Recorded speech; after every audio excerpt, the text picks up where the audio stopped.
How's it going, everybody? And the best is, the best there was, the best ever will be. There'll be none before me, and there'll be none after me. Therefore, I am a one OJ Colby, and welcome to Wrestling Made Simple. We got an action-packed week this week with your news of the week, followed by your SmackDown and Raw reviews, and we also have a review of 2024 Bad Blood. We're getting on the road to Crown Jewel November 5th. We'll talk more about that in my Bad Blood review. We then have your drink of the week, followed by the battle droid of the week. Gonna be a short episode because I am on vacation this week, ladies and gentlemen. So let's get into the news, though. As do not expect the Lucha Bros in WWE anytime soon. Apparently, the Lucha Bros have had time added to their contracts by AEW. Penta just a few months, but Phoenix, who missed significant time between 2021 and 2024, will have probably a year, if not just a little less, add on to his contract. And since Penta does not do anything without his brother, look for him to be in AEW for a little while longer, probably signing a small extension to wrestle with his family.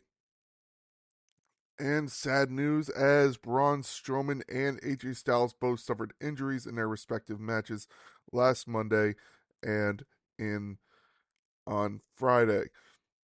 Sucks to see, since AJ Styles literally just came back, and you had Braun Strowman having the time of his life in a feud with Bronson Reed.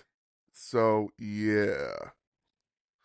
Both of them are going to be injured, and both of them are going to be out probably for a little amount of time. Braun Strowman with a groin injury. AJ Styles does not know what it is yet. He is having an MRI done on his leg. Once that is done, I'm sure I'll tweet about it, or you can follow WrestleVotes somewhere else, and they will tell you all about it. And finally, a legend confirms he is still with AEW, while one signs with WWE. DDP has signed with WWE, and Jake the Snake confirms he is still with AEW. Jake the Snake going through some health problems, health issues as of late. He is 69 years old, and apparently all the years of wear and tear on his body, not just from in the ring, I won't go into that, that's his personal life, has hurt him. So he has been 12 years sober, so shout out to Jake the Snake. But that is the news this week, ladies and gentlemen. So Jake the Snake back on AEW TV probably soon, while DDP has signed a Legends contract. But that is the news this week, ladies and gentlemen. Let's get into SmackDown. SmackDown kicked off with the return of AJ Styles.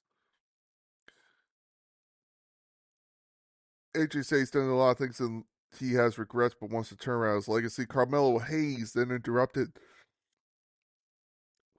saying that since AJ is gone, he has turned SmackDown into his show. AJ then challenged Carmelo to a match, but Carmelo declined. Now interrupted, said if Carmelo can defeat AJ, he will get him a United States Championship match. It was actually a fun match, and these two were looking to have the makings of an instant classic going on. And then AJ Styles suffered a leg injury. It looks like his leg is going to be very badly injured. I'm not going to talk about the video, it is very bad to watch. Hopefully, he's back soon, and hopefully, we get him back in the ring as quickly as possible. Literally just came back, so. We then get Michin Mia Yim versus Chelsea Green in a dumpster match. Michin Mia Yim would pick up the win, I guess, in honor of her fallen comrade AJ Styles. It's a dumpster match. It's a fun one. The only way to win is throw someone else in the dumpster. And basically, I don't believe you have to close the lid anymore. I just believe you need to throw them in. So you then get Nick Aldis, who can't stand the smell of Chelsea Green after backstage after a dumpster match. Naomi would then defeat Miss Money in the Bank and would then announce that Naomi will be hosting with Bianca Belair and Jade Cargill as Bad Bloods. Jacob Fatu wants everyone to love and worship and acknowledge the real tribal chief Solo Sikoa. The Bloodline then had an awesome tag team defense in a triple threat ladder match. This really was the start to a great weekend of wrestling of the Bloodline in this triple threat ladder match against DIY and the Street Profits. Solo Sikoa and Jacob Fatu came out after the match to celebrate and congratulate the Tongas, and they all raised their number one after the show. It was a very good SmackDown. Actually had me watching on my phone since I couldn't watch on my TV for certain reasons, but it was still a fun SmackDown. Definitely one that I truly enjoyed. But it's time for the show of the weekend, Bad Blood. It kicked off with a blood feud, Hell in a Cell. CM Punk versus Drew McIntyre. This is one of the bloodiest matches I have ever seen. This was a blood match. It was death incarnate. CM Punk would pick up the win after wrapping a chain around his knee. You would have Drew McIntyre also, I want to mention this, go for a Claymore miss and end up basically almost breaking his back on the steel stairs. That one was unfucking believable. CM Punk would pick up the win and would emerge from Hell in a Cell, bloodied, both wearing crimson masks, but CM Punk picks up the win. Hard fought match, enjoyed that one.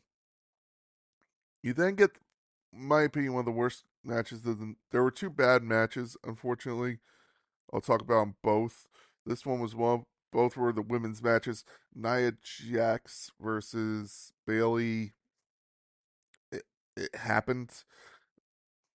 Nia Jax tried to do a Hurricane Rana and looked terrible. You would have Tiffany Stratton try to cash in. Nia Jax would sit up like The Undertaker. Nia Jax retained. Yay. You then get the feud of Damian Priest versus Finn Balor. Now, Damian Priest would win this match with the South of Heaven after Judgment Day would try to get involved and almost basically cost Balor the match. People are saying this is destroying Finn Balor's career. It's a feud. Faces win, heels win. It's what happens. You're not going to win every single match. Ask The Undertaker at WrestleMania. Damian Priest picks up the win. It's not destroying Finn Balor's career to lose this one. We then get Triple H coming out making an announcement for Crown Jewel that the men's world champion and the WWE champion and the women's world champion and the women's world champion will collide at Crown Jewel for the new inaugural annual Crown Jewel Championship. To me, it looked like almost an AEW or a UFC title that he debuted. It's got a really big front plate, squarish. Actually reminds me of the old Bruno Sammartino title. I'll send it to my buddy and I'll ask because that's what it reminded me of. Gunther then came out and talked about how to defeat Sami Zayn, and he then began insulting a WWE Hall of Famer Goldberg in the crowd. Goldberg was in the crowd, which I thought was cool. Goldberg has apparently, I guess, re-signed with WWE. Goldberg was about to come into the ring, but Sami Zayn then attacked Gunther, and they retreated backstage with a brawl. Triple H then raised Goldberg's hand to a big pop in Atlanta.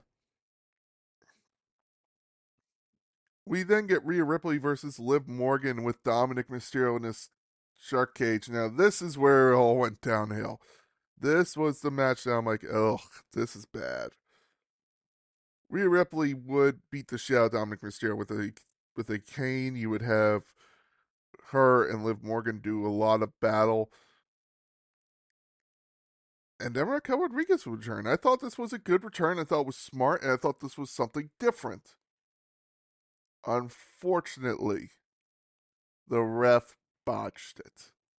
The ref was supposed to be out of the ring and not supposed to see it, leading to Raquel hitting a Tejana bomb and picking up the win for Liv. The ref saw it and called for the DQ. The ref was in the wrong position.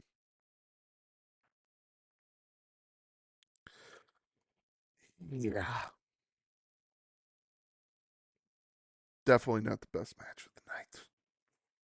We then get Roman Reigns and Cody Rhodes versus the Bloodline in a tag team match. I thought this was a great match, fun. You would have Jimmy Uso return and cost the Bloodline the match. Roman Reigns would hug Jimmy after the match, and him and Cody would kind of stand in the middle of the ring.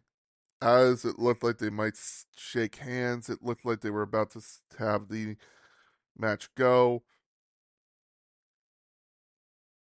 If you smell, I lost my shit for that. I saw The Rock come out, and I was at my dad's place, which has a pool right now. I jumped into the middle of the pool. I was yelling my ass off. I literally was like, "Oh my god, The Rock! The Rock!" I ran into the middle of the pool, jumped in. Everybody was laughing their asses off. So it looks like we are getting The Rock versus Cody Rhodes at WrestleMania 41. Maybe it will be a triple threat match. I don't know, but it looks like this is what's happening. Hmm. I could be. I think it could be fun. Alrighty, let's move on to Raw. As Raw kicked off with first 2 hours, 2 hour Raw, by the way. Raw kicked off with CM Punk saying he doesn't know what the future holds for him, but he'll thank his fans and his peers and his haters in the meantime. As Punk left, Seth Rollins came out and said he wishes Punk a speedy recovery, so next time he returns, he will retire Punk. He then talked about Big Bronson Reed putting him on the shelf for 2 months to try to make a name for himself. He congratulated on his 15 minutes of fame and said he'll challenge Bronson Reed to a match, and Bronson can pick the time or the place. We think it's Jey Uso coming out, messing up Rollins here. He would kind of interrupt him, and Rollins would leave the ring a bit angrily, but I don't know if it's a work. I don't know what that is. You would get Jey Uso picking up the win over Xavier Woods in a nice little Intercontinental Championship match. After the match, Braun Breaker would attack Jey and signaling he wants the title back. He would attack Kofi Kingston as Kofi Kingston would try and get involved to save Jey.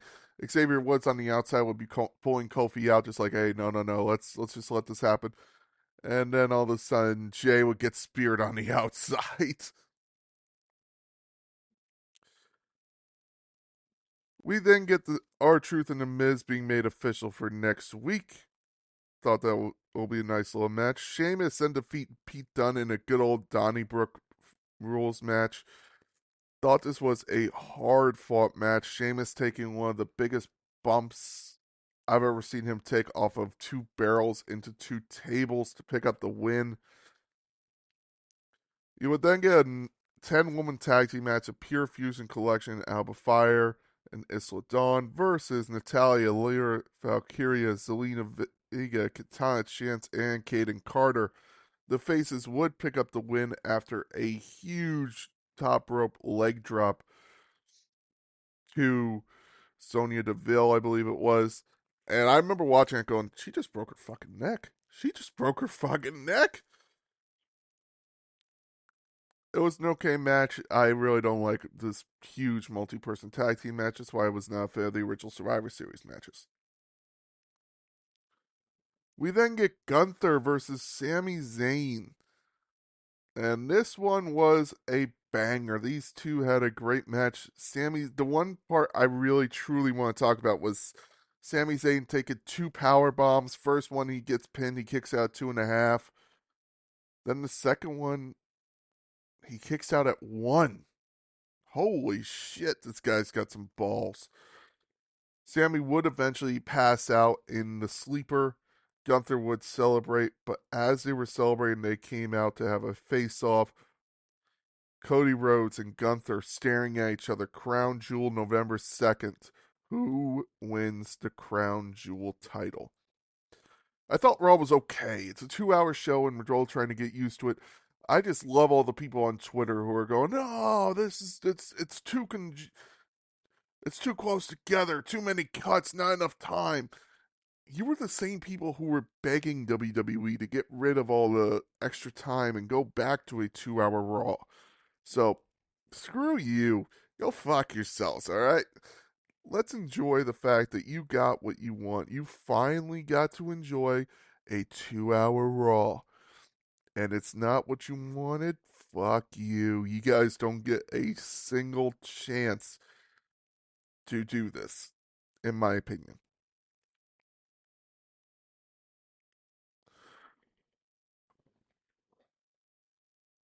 I could use a drink. How about the edible crown apple shots? So here's what you're going to do. You're going to take an apple and you're going to simply kind of make it, you're going to cut it and then core it. You're going to add some sugar to it, some caramel, some cinnamon, and some lemon. And you're going to make that around the outside. It's going to be kind of a hot shot.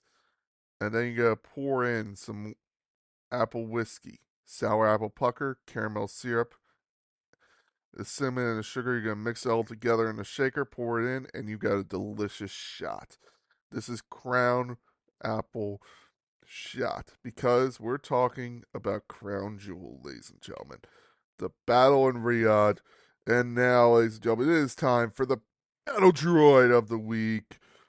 The Battle Droid of the Week this week is the referee for the Liv Morgan and Rhea Ripley match. That match could have been so much better if the referee wasn't in the wrong place at the wrong time and didn't call for the DQ. If he had been in the right spot and he had done the match correctly, this wouldn't have happened, but it unfortunately did. So, because of that, the referee is the Battle Droid of the Week. Congratulations. Uh-oh. Ladies and gentlemen, thank you very much for listening. I've been the big guy that's been Wrestling Made Simple. I don't know what I'm going to cover next week. I will decide that next week as I get ready for Crown Jewel. Thank you very much for listening. Have a great day in wrestling.